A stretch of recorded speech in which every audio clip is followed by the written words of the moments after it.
also have Trey Murphy, and you add Trey to Asar, Jaylen, and Cade. That's your core moving forward. And you add a fifth piece there in Norman Powell, who's a great veteran guard that can help get you 20. He can create a shot. He can catch and shoot. He's an offensive weapon, and you just added that to this roster. You upgraded Tobias Harris with Trey Murphy, and then you upgraded Duncan Robinson with Norman frickin' Powell. That would be like a perfect kind of scenario in the next couple days for the Pistons, or free agency-wise. Yeah. Getting Trey Murphy in the next 24 hours and then making that move to go in free agency, being a little aggressive and getting Norman Powell. We can probably take Norman Powell off of this starting five. The Heat are expecting him not to be there, this offseason. There's going to be interest in him, other suitors in him as well. Just financially, it's going to be very difficult for them to keep him. They're going to have exceptions to use. They could participate in a sign and trade with Norm Powell this offseason, but the Heat are operating as if he's going to either end up in a sign and trade or end up elsewhere. And so from there, you have a starting shooting guard slot to fill. You've got exceptions to do it. You've got other avenues. Andrew Wiggins will be an interesting case. He's got a player option, I think around $30 million.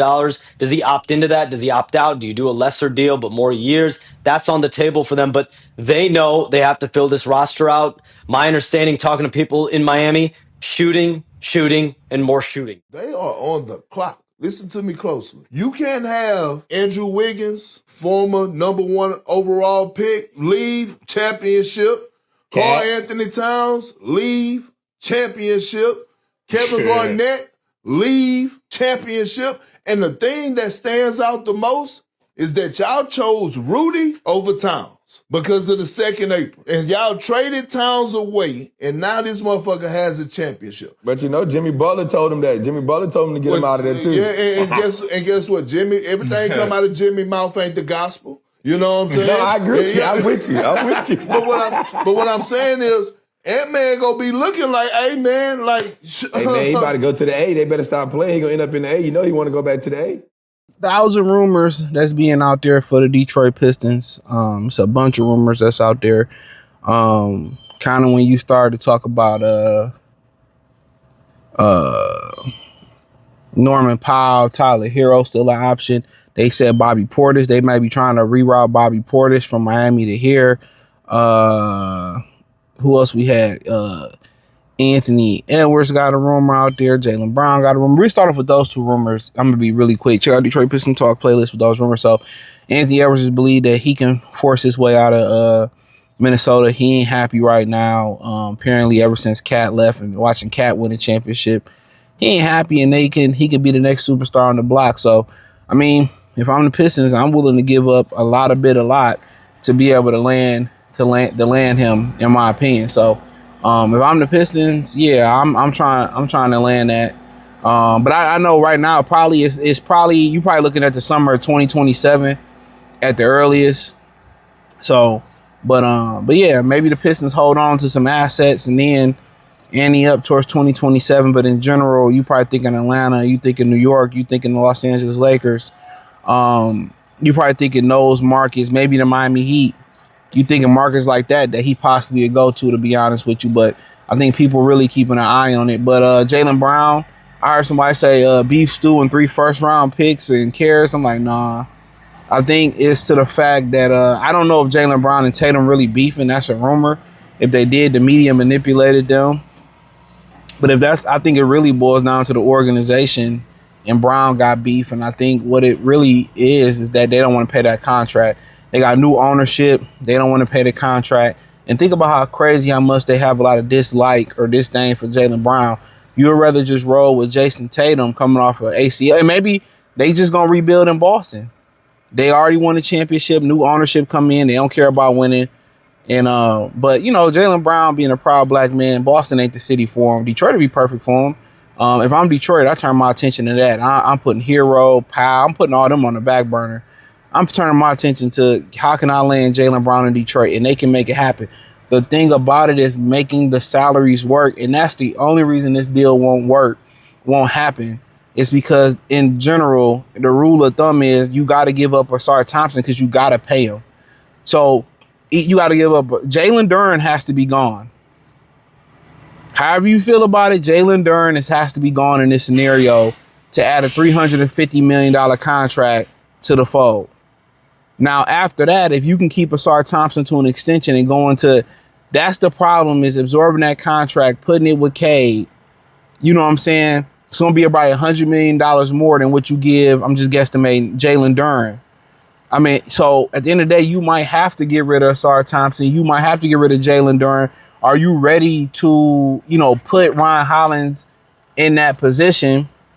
And then also, are you ready to, can you find a center to go? Can you build? And it's just too much. It's just too much to make that deal happen, to build around them. It's too much to build around all of that. You kind of see what I'm saying? Like, you got to find a 5. You going to give up the first round draft pick. Do you keep to, it's just, in that short of time, the pivot would be nasty work. Not saying that you're going to send Asar and all that there. It might be a 3-team deal where you accumulate some assets back. It's just a lot. It's a lot to land Jaylen Brown. I mean, it'd be a perfect, but you would completely destroy your core financially for it to happen. Now, talking about Norman Powell, I mean, I like it. I'm not anti-Norman Powell. He can get buckets. I like him better off the bench. But he was an all-star this year at 33 years old. Probably going to be looking at 30 a year. But he going to get buckets. He just turned 33 in May. He going to get buckets. You're looking at a guy that shoot 38% from 3, 48% from the field, 22 points a game. He ain't getting you much else. A 3.5 rebound. He's just a bucket. And I mean, realistically, that's what you need. Throughout his career, 76 games, 70 games, 60 games, 52. He played 49 as a rookie. I don't hold that against him. 42, 27, 40. He had an injury, I guess, in LA one year with the Clippers. 5 games, came back, gave you 60, 76, 60, and 58 last year. I mean, definitely no disrespect. I would prefer to bring him off the bench, but him coming off an all-star year in Miami, 6'3", I'm not really worried about it. Willing defender, but you just getting straight buckets. And like a guy like that, to be honest with you, I'd rather go for Kobe White. But like I said before, I think Kobe White, he got another injury issues too. It's just a common thing we talk about everybody. Kobe White can get a bucket, and he younger, so. But Powell, mature. He'll be able to go right into that locker room, be a grown man. I think he knows how to be a team player. But when I look at him, I just prefer to bring him off the bench. He's the ideal guy that they need off the bench. You know what I'm saying? But in that lineup, down the stretch, in the fourth quarter, it's him, Cade, and somebody. I mean, whoever else you want to put in there. But my thing is, I'd rather go get Zach LaVine. I know this whole thing that Zach got to get bought out. Fuck no. Take that $50 million contract. You absorb that contract, and then you got $50 million free the next offseason. So that's the train of thought of taking a contract. If you can take that $50 million contract, absorb it next season, you got $50 million in cap space. But, if you get him on a buyout and you get him and Powell, will Powell be willing to come off the bench is the $1 million question in that scenario. But I think it's one or the other. Honestly, I'd rather have Zach LaVine, 6'5", bigger guard. Virtually the same guy, to be honest with you. I think, LaVine is a little bit taller. I think Powell might be a better defender.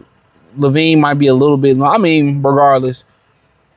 LaVine a little bit taller. He get a little bit more versatility. A little bit better to, honestly, they the same motherfucker, to be honest.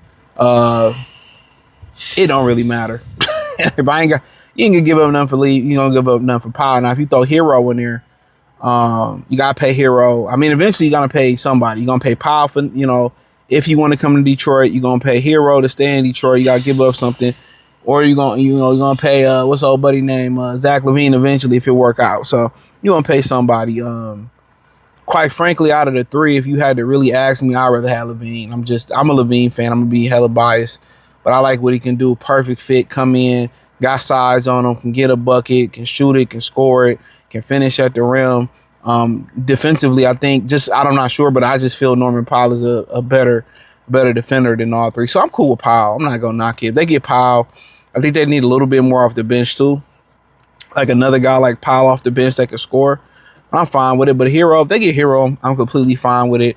Herro can be lead guard for you for a couple. If you need somebody to be a lead guard, he can distribute. That's the difference between the latter two. He can distribute. He can shoot. He can. I mean, he can score.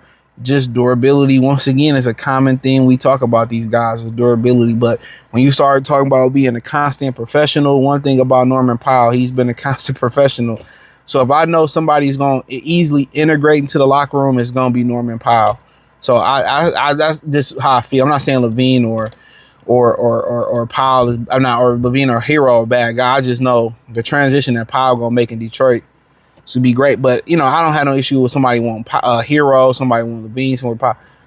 If I had to rank them based on, let me just say, being completely objective, Herro, Powell, Zach LaVine. Based on my point of view, how I feel, just me, Levine, Powell, Herro. But yeah, I mean that is, I mean, shoot. But also Bobby Portis, they trying to get him. Maybe Milwaukee want to break that contract down. Not sure his contract. Maybe they want to break it down into multiple pieces. I like Bobby Portis. We had an ultimate fighting championship team. Couldn't nobody whoop us. We whooping everybody ass with Bobby Portis on the team. And I like him at the 3 spot. I'm at the 4 spot. Can defend, can shoot. You know, a veteran presence. Talk some shit about us in the offseason, talking about we hack. Well, come on, be part of the hack crew and play real basketball and not play this finesse Princess Peach basketball. So, yeah, that's just my opinion on it. Hopefully, I enjoyed the video. Check out Detroit Pistons Talk playlist. Hit the link in the description. Say, find me everywhere. X, Instagram, Facebook, Kick, Twitch, the whole 9. Peace.